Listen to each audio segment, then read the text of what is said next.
সরস্বতী পূজার দিন ঘুরতে গিয়ে বাড়ি ফেরার পথে ভয়ঙ্কর পথ দুর্ঘটনায় মৃত্যু হলো দুজনের।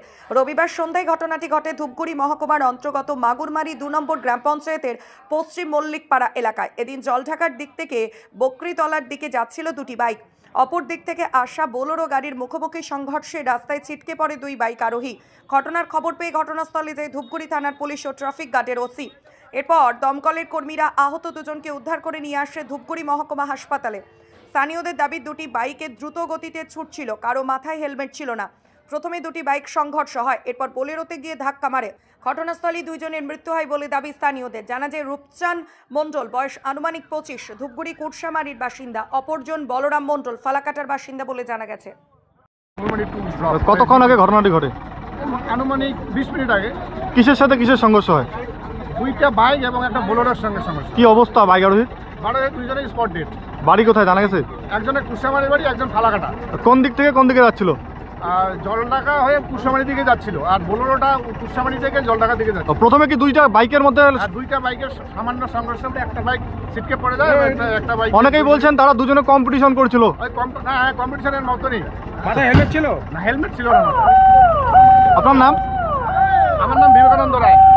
দাদা, জানতে পারলাম যে হঠাৎ করে এখানে সরস্বতী পূজার দিন একটা বোলেরোর সাথে দুইটা ছেলে, একটা কেটিএম বাইক ছিল, সংঘর্ষ হওয়ার পরে স্পটেড হয়ে গেছে।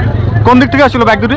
ছেলেটা আসছিল জলঢাকা থেকে কুটসামারি দিকে যাওয়ার রাস্তায়, আর বোলেরোটা আসছিল ডাকুমনি পাওয়া কথা ওই দিক থেকে আসছিল বোলেরোটা। প্রথমে কি ওই বাইক দুটির মধ্যে সংঘর্ষ হয়?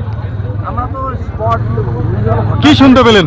ঘটনাস্থলে ছিলাম না, কিন্তু যেটা আমরা দেখতে পাচ্ছি যে হিসেবে আসছিল, কারণ বোলেরো তো সাইড ঠিকই ছিল, কারণ বাইকটাই দেখি বোলেরো সাইডে কি লাগা গেছে, এরকম আমরা দেখে উপলব্ধি করছি।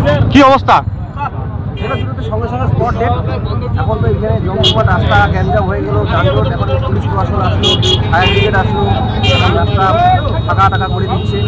আর সরস্বতী পুজোর দিন আমি একটা কথাই বলতে যাচ্ছি যে সরস্বতী পুজোয় হোক বা যে কোনো উৎসবে হোক, এইভাবে বাইক চালানো আমাদের পক্ষে ঠিক না।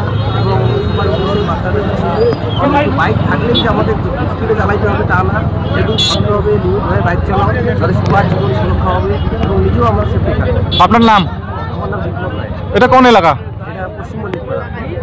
আপনার শহর ধূপগুড়িতে এখন সিনিয়র শিশুরোগ বিশেষজ্ঞ ও allergy asthma specialist doctor Debashis রায়।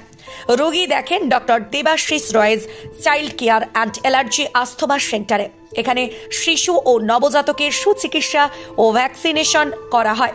এছাড়া বড়দের ও ছোটদের অ্যালার্জি ও শ্বাসকষ্টের পরীক্ষা ও চিকিৎসা করানো হয়। এখানে স্পাইরোমেট্রি এবং আধুনিক পালমোনারি ফাংশন পরীক্ষা ও অসিলমেট্রি এবং ইমিউনোথেরাপি উপলব্ধ। এখন ডক্টর দেবাশিস রায় প্রত্যেক দিন রোগী দেখেন ধূপগুড়ি গার্লস স্কুলের বিপরীত গলি মধ্যপাড়া চেম্বারে। রোগী দেখার সময় জানার জন্য যোগাযোগ করুন 9332050468 অথবা 9732822677 এই নম্বরে। মনে রাখবেন, এখন আপনার শহর ধূপগুড়িতে সিনিয়র শিশুরোগ বিশেষজ্ঞ ও allergy asthma specialist doctor Debashis রায়।